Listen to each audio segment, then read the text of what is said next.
자, 222페이지입니다. 222페이지 독립협회에 나온 독립협회를 만든 주요 인물은 서재필. 자, 서재필이고요. 그리고 독립신문을 먼저 만들고 그리고 독립협회를 만들었습니다. 자, 처음에는 정부의 지원을 받아서 진행이 되었고 그 이후에 그 외의 활동들로는 대표적인 것들이 독립문을 만들었고요. 독립문 이제 사진 보이죠? 네. 그리고 독립관. 자, 그 외에도 이 토론회, 국기개양, 애국가를 지정해야 된다. 뭐 이러한 여러 가지 주장들을 하는 게 독립협회입니다. 자, 협회에 대한 제국입니다. 일단은 대한제국이 만들어진 거는 고종이 아간 파천에서 돌아온 이후에 왕 중심의 새로운 국가를 형성하겠다라고 하는 목적을 가지고 만들어졌죠. 이 대한제국 하면은 나오는 가장 중요한 유적지는 환구단입니다. 환구단. 이 환구단이 나오면 이건 대한제국이다 이렇게 이해하면 됩니다. 환구단에 가서 고종이 황제에 오르고 연호를 광무라고 했죠. 그래서 이때 일어난 모든 개혁들을 우리가 광무개혁이라고 이렇게 이야기를 합니다. 자, 독립협회가 했던 주요한 활동들은 대표적으로 여러 가지가 있는데 대표적으로 저령도 조차 사건이라든지 아니면 러시아 설립을 반대하는 이러한 것들을 적극적으로 참여해서 결국은 이제 막아내는 데 성과를 거두죠.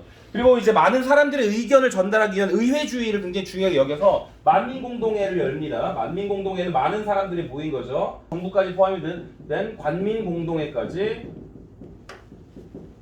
확대가 되죠. 자, 그러나 이러한 이 독립협회 활동들이 의회주의에 기초하기 때문에 당연히 이 고종의 어떤 불만과 마찰이 있을 수밖에 없습니다.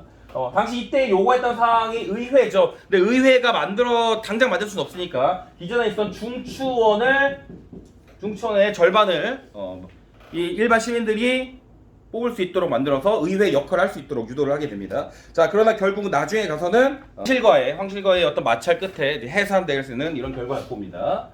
자, 광무개혁입니다. 광무개혁은 기본적으로 구본 신참이야. 옛 것을 근본 삼아서 새로운 것을 더한다라는 것을 기본으로 삼고 시작을 합니다.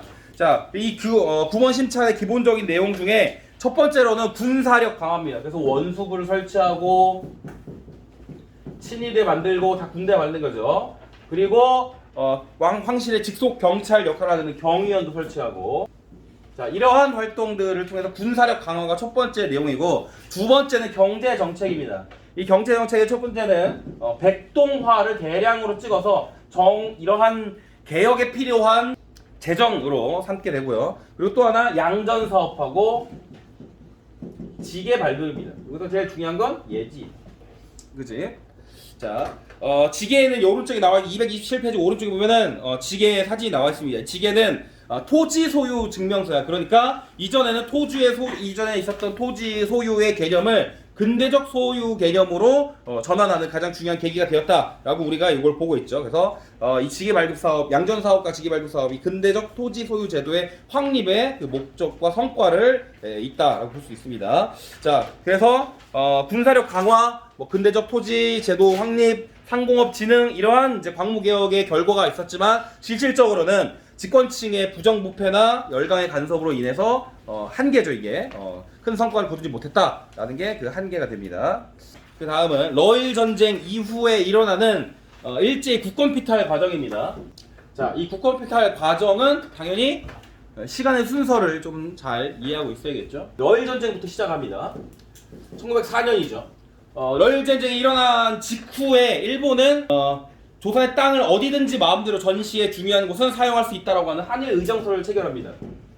이 한일 의정서로 인해서 독도가 일제가 강제로 점거하는 이런 사태가 벌어지게 된 거죠. 자, 한일 의정서가 체결된 이후에 한국에 대해서 외교 고문 그리고 재정 고문을 두도록 합니다. 그게 재정 및 외교 고문 용병에 관한 한일 각서, 줄여서 이거를 이제 1차 한일 협약이라고 부르죠. 자, 그래서 이 스티븐스하고 메가타를 고문으로 초빙하는 이러한 상황이 벌어지게 됩니다. 이 메가타는 나중에 화폐 개혁 사업을 해서 우리 민족 자본을 굉장히 무너뜨리는데 역할을 하게 되죠. 자, 그 이후에 러일 전쟁은 포츠머스 조약으로 인해서 끝나게 됩니다. 이 포츠머스 조약이 맺어지는 과정에 있어서 사실 일본은 미국과의 미리 어떻게 이 문제를 해결할 것인가, 그러니까 한국에 대한 지배권을 확립할 것인가에 대한 어떤 문제를 먼저 해결을 하게 되죠. 그게 가스라 테프트 미략입니다. 사람 이름입니다. 가스라 테프트. 일본은 한국을, 미국은 필리핀을 그 지배하는데 우위가 있다라고 하는 걸 서로 인정하는 내용이죠. 이 외에 2차 영일 동맹을 통해서 인하는데 우위가 있다, 이러한 이야기도 서로 나누게 됩니다. 그러니까 그걸 결과로 결국 이제 포츠머스 조약이 체결이 되는 거죠. 자, 그래서 1905년이 되면 을사조약을 체결합니다. 을사조약의 주요 내용은 두 가지입니다. 뭐냐면 첫 번째는 외교권을 일제에게 위탁한다라는 내용이고, 두 번째는 조선에 통감부를 설치하겠다라는 겁니다. 그래서 지금부터 조선 통감이 와서 전반적인 재정에 대한 결정권을 행사하게 되죠. 자, 이 상황이 펼쳐지니까 이게 1905년입니다. 이 을사조약에서 외교권 박탈, 통감부 설치의 이러한 결과를 통해서 고종이 이제 가만히 있을 수는 없죠. 그래서 어떻게 했냐면 헤이그에 특사를 파견합니다. 자, 헤이그 특사를 파견하니까 이게 일본에 대한 데 걸렸어. 그래서 고종을 강제 퇴위시키고 다시 정미 7조약을 맺게 되죠. 이 정미 7조약은 한일 신협약이라고도 하고, 이 주요한 내용은 군대 해산입니다. 자, 군대 해산했으니까 이 군인들이, 해산된 군인들이 어디로 가겠어? 의병 활동으로 가게 되죠. 자, 그 이후에 사법권을 박탈하는 기유각서, 그리고 또는 경찰권을 박탈하는 한일 약정각서, 이런 것들이 이제 체결되게 되고요. 최종적으로 1910년에 이뤄서 한국병합조약이 체결됩니다. 자, 그래서 여기서부터 여기까지 쭉 시간의 순서에 대해서 여러분들 여러 가지 상황들을 생각하면 스토리상으로 이해하면서 시간의 순서를 알 필요가 있습니다. 이 내용은 232페이지에 보면은 표로 다 정리되어 있어요. 자, 다음은 233페이지입니다. 233페이지. 항일 의병인데, 여기 나와 있는 이러한 일제의 침략 과정과 동일하게 이 의병 활동이 진행이 됩니다. 맨 처음에 우리가 을미사변이 일어났을 때, 그죠? 을미 의병이 일어나게 되고, 그리고 을사조약 체결했을 때 을사 의병, 그리고 나중에 정미 7조약 맺어지고 나서 군대 해산되죠. 이들이 참여해서 정미 의병까지.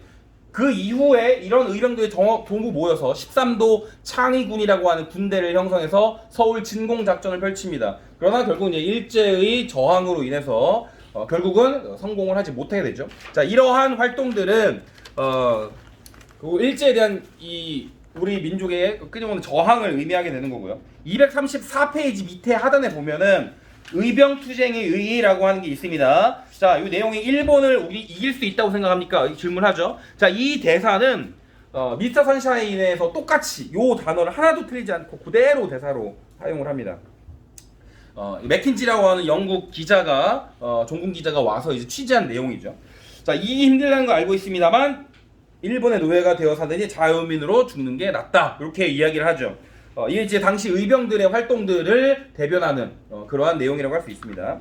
자, 그 외에도 의열투쟁이 계속됩니다. 뭐 우리 안중근 의사의 이토 히로부미 저격이라든지, 아니면은 장인환 전명훈의 스티븐스 저격이라든지, 여러 가지 이제 그러한 의열 활동들도 동시에 진행이 되게 되죠. 자, 그러나 이때는 일제의 남한대토벌 작전으로 인해서 국내에서의 무장투쟁이 어려워졌기 때문에 대부분의 사람들이 1910년을 전후한 시점으로 대부분 만주로 이동해서 만주에서 독립활동을 진행하게 됩니다. 넘겨봅시다. 많이 왔네. 발이식이